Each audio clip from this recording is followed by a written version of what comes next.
um deste? Sou louca pelo meu. Na verdade, adoro todas as minhas coisas. Já se perguntou de onde vêm todas as coisas que compramos e para onde vão quando nos desfazemos delas? Não conseguia deixar de pensar nisso, por isso quis saber mais sobre o assunto. E os livros diziam que as coisas se deslocam ao longo de um sistema. Da extração para a produção, para a distribuição, para o consumo e para o tratamento de lixo. Isso tudo se chama a economia de materiais. Bem, estudei um pouco mais. Eu passei 10 anos viajando pelo mundo, atrás de pistas de onde vêm as nossas coisas e para onde vão. E sabe o que eu descobri? Esta não é toda a história. Falta muita coisa nessa explicação. Em primeiro lugar, neste sistema parece que está tudo bem, sem problemas. Mas, na verdade, é um sistema em crise, porque trata-se de um sistema linear. E nós vivemos num planeta finito. E não se pode gerir um sistema linear num planeta finito, indefinidamente. Em todas as suas etapas, este sistema interage com o mundo real. A vida real não acontece numa página em branco. Interage com sociedades, culturas, economias, o ambiente. E durante as etapas, a vida vai se chocando contra seus limites. Limites que aqui não vemos porque o diagrama está incompleto.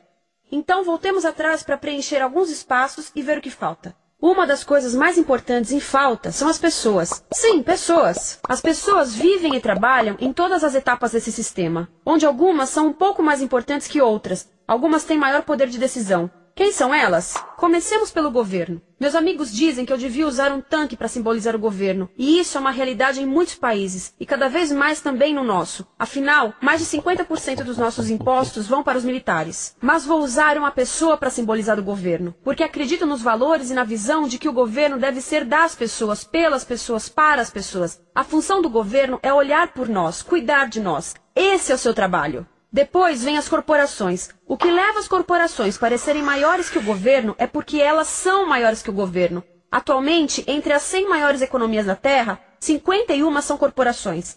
À medida que as corporações foram crescendo, em tamanho e poder, assistimos a uma pequena mudança no governo, como se estivessem mais preocupados com o bem-estar deles do que com o nosso. Muito bem, então vejamos o que mais falta nessa imagem. Começaremos pela extração, que é uma palavra pomposa para exploração de recursos naturais, que por sua vez é uma palavra pomposa para destruir o planeta. A verdade é que cortamos as árvores, arrebentamos as montanhas para extrair os metais, consumimos toda a água e exterminamos os animais. Aqui enfrentamos o nosso primeiro limite. Estamos ficando sem recursos naturais. Estamos utilizando demasiados materiais. Sei que isto pode ser difícil de ouvir, mas é a verdade. Por isso temos que lidar com isso. Durante apenas as 3 últimas décadas, foram consumidos 33% dos recursos naturais do planeta.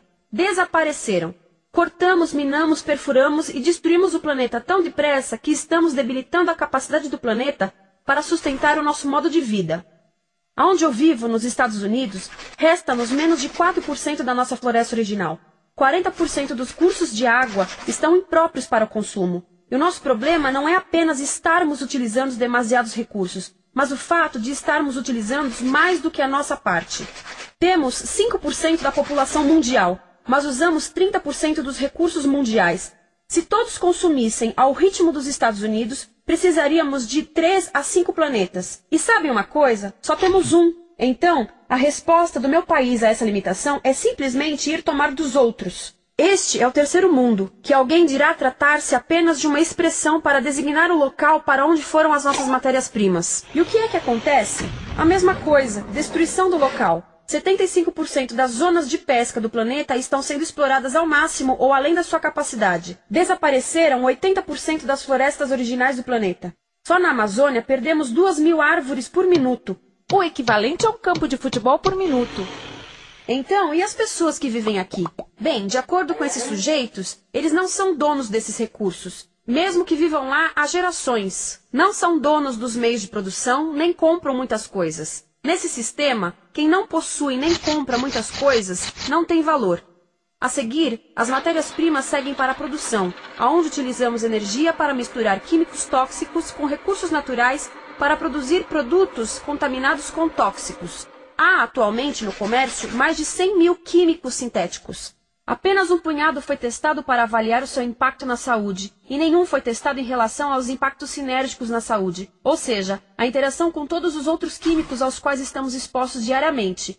Por isso, desconhecemos o impacto total deles na saúde e no ambiente. Mas sabemos uma coisa: os tóxicos entram e saem. Enquanto continuarmos a introduzi-los nos nossos sistemas de produção industrial, continuaremos a inserir esses tóxicos nos produtos que levamos para nossas casas, trabalho e escolas, e claro, para nossos corpos. Como os BFRs, ou retardantes de incêndio à base de brometo, que tornam as coisas mais resistentes ao fogo, mas são super tóxicos.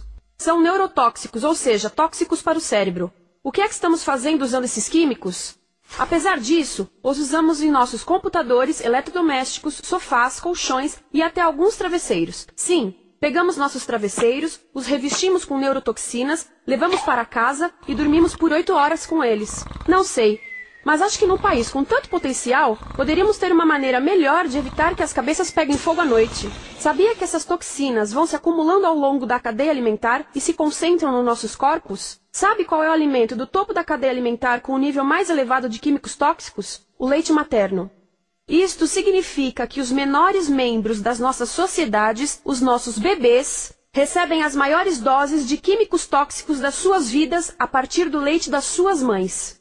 Não acha que é uma incrível violação? A amamentação deveria ser o mais importante ato humano de nutrição. Deveria ser algo sagrado e seguro.